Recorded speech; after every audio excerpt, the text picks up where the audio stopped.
Hey, what is going on, guys? This is Jason with Jadren Aquatics. Thanks for hanging out with me in the fish room again today. So today we are going to talk about a question that I've been asked a bunch of different times lately Today we're going to talk about a question I've been asked about a bunch of different times lately, and that is exactly how do I quarantine and medicate my fish. So the idea of quarantining is a pretty hotly debated topic. You have a lot of different people that have a lot of different opinions, a lot of different people that have a lot of different successes in the way that they do it, but I just want to explain to you the way that I do it. The reason I do it is because I've had very, very good success with it for 3 years. Now, this is the exact same way that Corey from Aquarium Co-op does it. That's who I learned how to do it from, and he has done ridiculous amounts of testing on how to quarantine your fish the best way. And I absolutely love this method because, again, I've had great success with it, and I've had very few sicknesses whatsoever in my fish room, again, in like the last 3 years. So that's why I've decided to use it. So let's talk a little bit about quarantining. Like, why is it you should quarantine?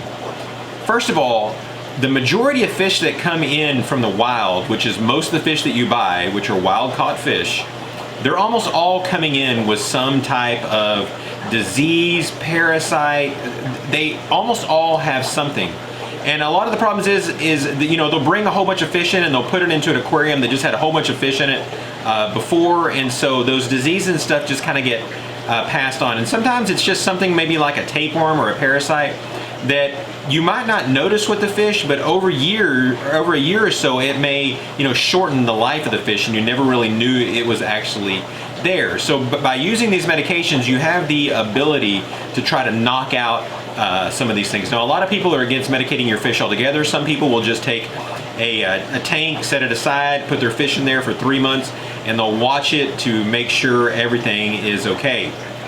But it does not matter who you get your fish from. I don't care if it's from one of your friends or it's a tank that you maintain for somebody else. I would always quarantine your fish, because if by chance it does have something and you put it in your main display tank and you end up killing all your fish, believe me, that is absolutely not worth it. So just have an extra tank set aside. It doesn't have to be an actual aquarium. It can just be some type of small plastic tub, you know, that holds 8-10 gallons, depending on what type of fish you have. You just need to make sure that whenever you set it up, you're taking a seeded cycled sponge and putting it in there. So let's go ahead and let's talk about what type of medication that I use and how I actually use it. So I actually use a combination of 3 different things. The first one I use is General Cure. The next one that I use is ICX. And the third one that I use is Erythromycin. The General Cure, this stuff actually comes in packets. When you buy it, I think you get about 10 packets, and each packet does 10 gallons.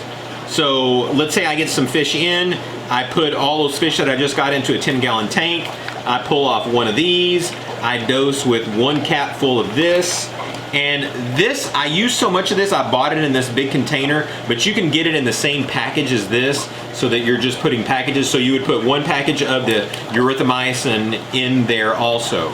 Now, typically, it's best if you add a little bit more aeration, maybe another air stone, or turn the air stone up in there. Pretty much anytime you medicate, it's always better to over aerate the tank. It's just a safer way to do it. So I would always suggest that you do that. Now, you can take this stuff and just directly dose it into the tank, but what I typically like to do is I like to take like a red Solo cup and put tank water in it, and go ahead and put the dose of this, put the dose of this and the dose of the Erythromycin, and put it in that cup and stir it up really well and get it all to break down, and then put it into the tank. That way you just kind of don't have that powder and stuff absolutely going everywhere, because you pour it right in there and sometimes the fish want to try to eat it. I don't know if it really bothers them. but I just like to get it mixed up as well as I can, so when you put it in there, it just dissipates. But understand that whenever you do this, you put all that stuff in there, and your sponge filter's going, or your hang on the back filter's going, and you start seeing a lot of bubbling. That's normal. That's just what happens whenever you mix this stuff in the water. That's completely normal to happen for the first 2 or 3 days. Don't worry about that whatsoever. I'll link all these things down below so you guys can actually find these things online. Okay, so you've added each one of your doses into the tank, and you've added your extra aeration, and again, you've got a cycled sponge in there because you don't want ammonia spiking, killing the fish when it had nothing to do with the medication. And once you do that, you leave the fish in there for an entire week. You don't do any water changes. I would suggest you feed very little, because as they take this in, if they've got any type of parasites, they want to be able to pass that parasite out of their system, and you don't want to get a bunch of food built up in them and them become compacted and not being able to, or constipated and not actually be able to get those parasites out. So it's better if you may only just feed them just maybe one time and just a little bit, and that's it. Fish can easily go 5 days without any food, and it's not going to kill them. So again, you want to leave that in there a week. Don't do any water changes. You can ignore the instructions that are on these, because the instructions that are on these are for when you're actually doing specific medications for them. This is just the way to do it when you're quarantining. And then after the end of that week, I'm going to remove those fish, and then I'm going to immediately put them into the tank they belong. But if for some reason you're using that quarantine tank, it's going to be the tank that those fish are going to stay in. I would probably do about a 30% water change at that time to get a lot of those chemicals and stuff out of there.